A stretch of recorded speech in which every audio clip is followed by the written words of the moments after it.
Assalomu alaykum qadrli treyderlar va bo'lajak treyderlar. Kanalimizga xush kelibsizlar. Ushbu kanal orqali trading haqida ma'lumotlar berib boramiz. Bugungi video yordamida esa XM brokeridan akkauntni ochish, verifikatsiyadan to'g'ri o'tkazish va foydalanishga tayyor qilishni ko'rib chiqamiz.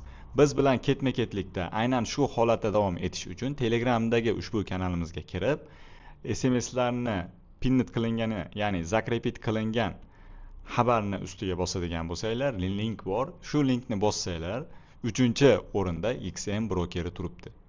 Xo'p, XM brokerini ustiga bosamiz va avtomatik tarzda registratsiya bo'limiga o'tamiz. Xo'p, davlatimizni tanlaymiz. Boshqa davlat fuqarosi bo'lsanglar, o'sha davlatni tanlashinglar kerak va emailni kiritishimiz kerak.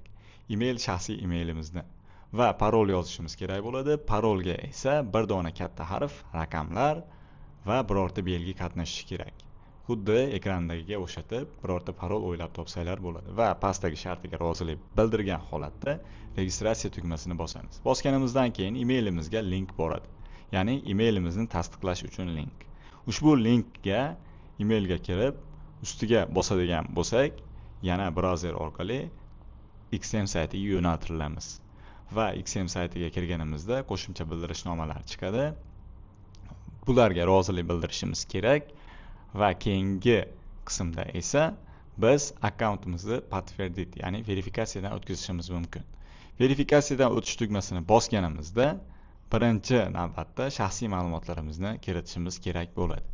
Xo'p, bu joyga pasportimizdagi bilan bir xil holatda qilib ismimizni, otamizning ismini va familiyamizni kiritishimiz kerak.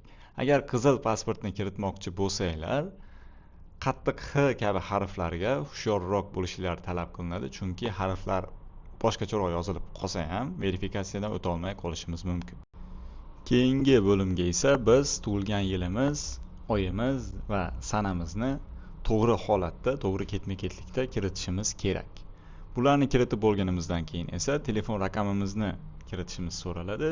Telefon raqamni kiritganimizdan keyin davom etish tugmasini bosishimiz mumkin. Kerak bo'ladi va eng yuqori qismiga tuman bilan, ya'ni yashaydigan tumanimiz bilan O'zbekistonni o'zini yozib qo'yishimiz kifoya va yashash ko'chamiz bilan uy raqamini keyingi bo'limga yozamiz. Undan keyingisiga esa pochta indeksi. Misol uchun videodagi akkaunt andijonlik odamga tegishli bo'lganligi uchun 171 ya'ni Andijonning pochta indeksi yozildi. Siz viloyatingiz pochta indeksini Google dan topishingiz mumkin. Va keyingi bo'limiga ha javobini beramiz va davom etishni bosamiz. Va eng muhim joyga keldik. Ya'ni shaxsimiz va adresimizni tasdiqlash qismiga. Xo'p, birinchi bo'lib shaxsimizni tasdiqlab olishi kerak broker. Xo'p, buning uchun bizga pasportimiz, ID kartamiz yoki pravamiz kerak bo'ladi. Ya'ni haydovchilik guvohnomasi. Qaysi biri qulay bo'lsa shuni tanlashinglar mumkin. Biz ID kartani tanladik. Ya'ni eng pastdagi turganni. Xo'p, ID kartani tanlaganimizdan keyin old va orqa qismini rasmga olib berishimiz kerak. Kamera avtomatik tarzda ochiladi va biz to'rtburchak maydon ichiga ID kartamizning oldi qismini qo'yib berishimiz kerak. Rasmga olganidan keyin esa yana davom etamiz va endi esa bizga orqa tomonini maydon ichiga qo'yib rasmga olib berish kerak bo'ladi. Xo'p, rasmga olib olganidan keyin ID kartamiz brokerga jo'natiladi va shu jarayonda yuzimizni ham ID kartadagi rasm bilan solishtirish jarayoni kechadi. Biz avval ichiga, ya'ni dumaloq maydon ichiga yuzimizni ushlab turib berishimiz kerak va broker yuzimiz bilan ID kartamizni solishtirish jarayoniga o'tadi. Xo'p, keyingi bo'limga o'tganimizda esa bizdan yashash joyimizni verifikatsiyadan o'tkazishimiz so'raladi.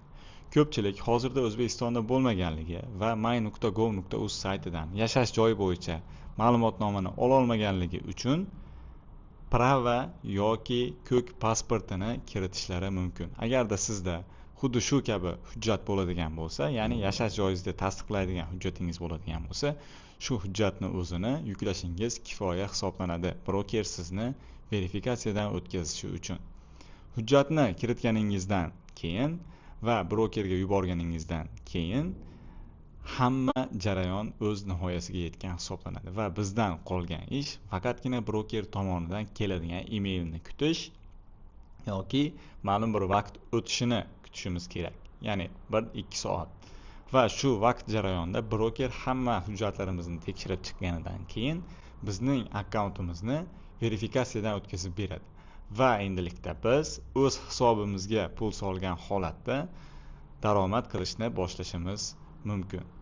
Agarda verifikatsiya jarayonida yoki akkaunt ochish jarayonida qanaqadir muammolar yoki qiyinchiliklar uchraydigan bo'lsa, Instagram yoki Telegram orqali biz bilan bog'lanishingiz mumkin.